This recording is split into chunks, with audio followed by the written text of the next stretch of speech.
यानंतर एक मोठी बातमी पुण्याहून 14 वृद्धांना दादासाहेब गायकवाड पुन्हा भारत फोर्ज कंपनी समोर घेऊन आल्याचं चित्र आहे। वृद्धाश्रमासाठी जागा देणार हे समाज कल्याण विभागानं लेखी द्यावं अशी मागणी त्यांनी केली आहे।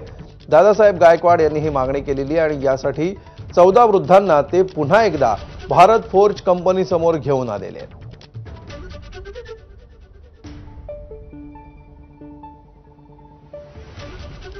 आणि याविषयी अधिक माहिती घेऊया आमचे प्रतिनिधी मंदार गोंजारी सध्या आपल्या सोबत आहेत।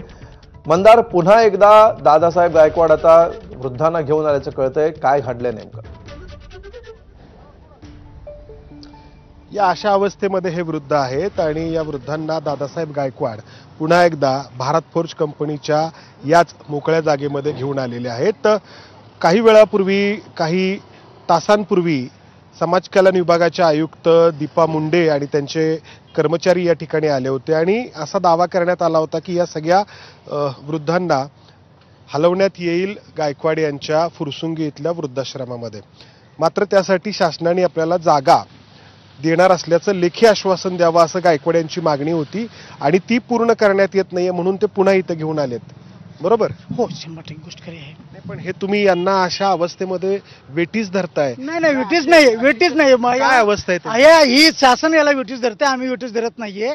एक तर सरकारनं त्यांना सांभाळावं, नाहीतर त्यांनी आम्हाला सांभाळण्यासाठी जागा द्यावी, ही आमची मागणी आहे, रास्त मागणी आहे। मग अशी काय ठरलं होतं? काय ठरलं होतं? मग अशी इथं जेव्हा आले होते मला लेखी नाहीये ना, माझं अधिकारांवरती भरोसा नाही ना। त्यांनी आश्वासन काय? नाही ना, लेखी आश्वासन दिलं होतं की आम्ही तुमच्या जे आयुक्तांची भेट घालून देऊ महानगरपालिकेच्या, लेकिन कुठं आहे, कसले कोण? लेखी मला पाहिजे, त्यांचा माझ्या संग कॉन्टॅक्ट झालं पाहिजे, काय झालेलं नाहीये। वरच्यावरी जर मला पाठवलं आणि वरच्यावरी सगळं काम केलं तर कसं चालेल? हे एकतर माझी मागणी आहे, एकतर महानगरपालिकेने यांचा सांभाळ करावा आणि कुठं सांभाळ करतात ते मला सांगावं, जेणेकरून मला त्या बिल्डिंगमध्ये, त्या जागेमध्ये आजी आजोबांची सेवा करता येईल। जर महानगरपालिकेला, महाराष्ट्र शासनाला ते जमत नसेल, त्यांनी मला सांभाळा द्यावं म्हणून मी या जागेवरती परत आलेलो आहे।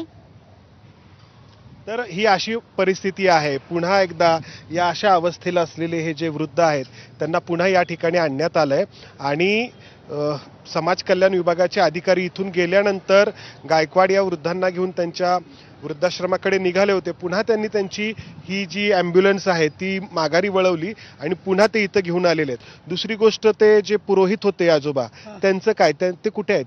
ते मला काय माहिती, पुणे आपल्याला ससून हॉस्पिटलला माहित। ससूननी तुमच्याकडे दिलं होतं? ससूननं माझ्याकडे दिलं होतं। त्यांची तब्येत खराब झालेली होती, 1-1.5 महिन्यानंतर खातपीत काहीही नव्हते, मग त्यांना ससून हॉस्पिटलमध्ये मी दाखल केलं। मग ससून हॉस्पिटलमध्ये दाखल केल्यानंतर पुढचा विषय ससूनचा आहे, माझा नाही।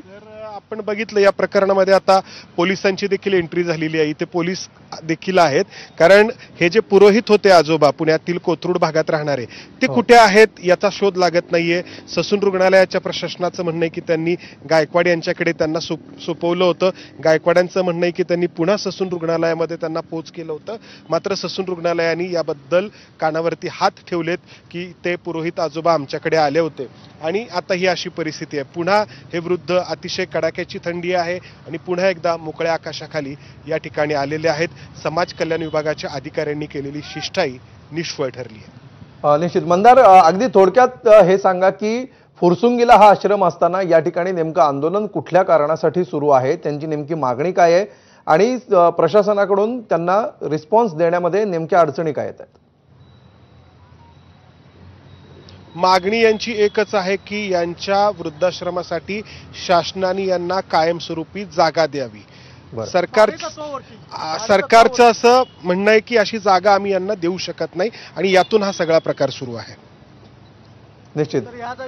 ज्या प्रकारे आता हे आंदोलन सुरू आहे आणि आता पुन्हा एकदा दुपारच्या वेळेमध्ये या सगळ्या वृद्धांना गायकवाड तिथे घेऊन आलेले आहेत, पुढचं त्यांचं धोरण काय असणार आहे? कधीपर्यंत हे आंदोलन सुरू असणार आहे आणि आता पुन्हा एकदा ते घेऊन आल्यानंतर सरकारकडून काय हालचाली सुरू होतात? हो, जोपर्यंत आमची मागणी पूर्ण होत नाही तोपर्यंत आजी, तुम्ही जी चुकीची बातम्या दाखवतात हे पूर्णपणे चुकीचं आहे।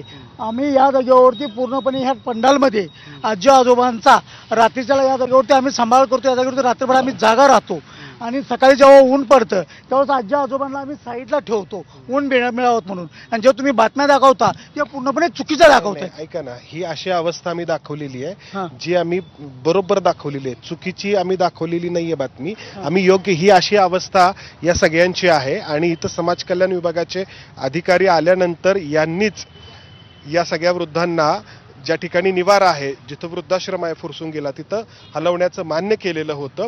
मात्र आता पुन्हा ते त्यांच्या पूर्वपदावरती आलेले आहेत. त्यांचं म्हणणं आहे की त्यांना शासनाने जागा द्यावी. अर्थात नक्कीच. जागा शासनाने देणं ही एक वेगळी प्रक्रिया असते, त्यासाठी काहीसा वेळ लागतो. मात्र पुन्हा हे त्यांच्याकडे जे काही आहेत वृद्ध, त्यांना घेऊन इथं आलेले आहेत. पुन्हा इतक्या मोकळ्या जागेमध्ये, कडाक्याच्या थंडीमध्ये या सगळ्या वृद्धांना इथं आणण्यात आले. यातील बऱ्याच वृद्धांवरती खरं तर तातडीने उपचार करण्याची गरज आहे. निश्चित. धन्यवाद मंदार या सविस्तर माहितीबद्दल. या घटनेवर आपलं लक्ष असेल. तूर्त धन्यवाद. आणि यानंतर इतर काही महत्त्वाच्या घडामोडी